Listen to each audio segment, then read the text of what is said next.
People have been playing games with shuttlecocks for millennia.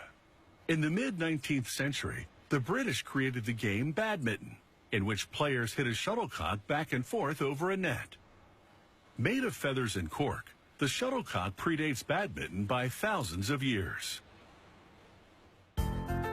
Many people are familiar with the plastic shuttlecocks used for badminton games in backyards everywhere.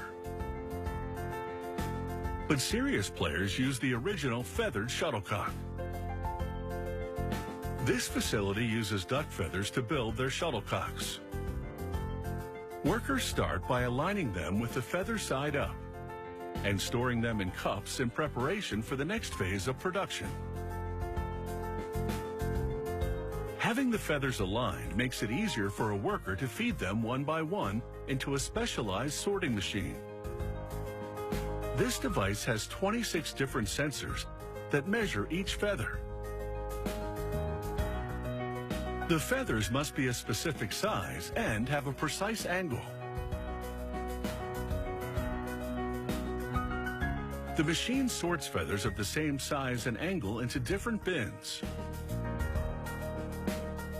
Sometimes the sensors are unable to measure certain feathers. Those feathers fall into a separate bin.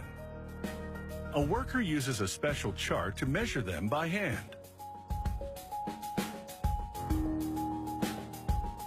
The tips of these shuttlecocks are made of cork and synthetic foam covered with white leather.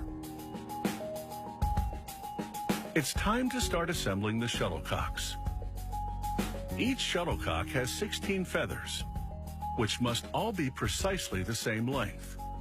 The punching machine begins the assembly process. It starts by punching 16 holes in the perimeter of the shuttlecock tip. The worker feeding the feathers into the device must keep pace with the machine.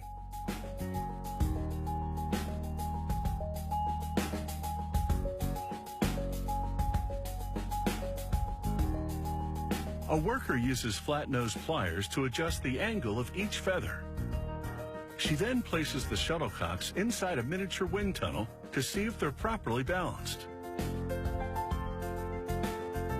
On some shuttlecocks, each feather might have a slightly different angle to maximize balance. Once the angle of the feathers has been adjusted, they're transferred to a machine that applies a bead of glue around the interior perimeter of the shuttlecock tip. This secures the feathers in place.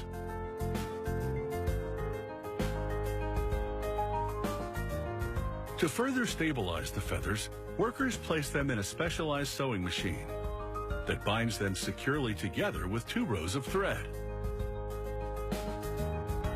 The threads stitch each feather to the next. This process strengthens the shuttlecocks, helping them maintain their shape even when they're getting slammed back and forth over a net.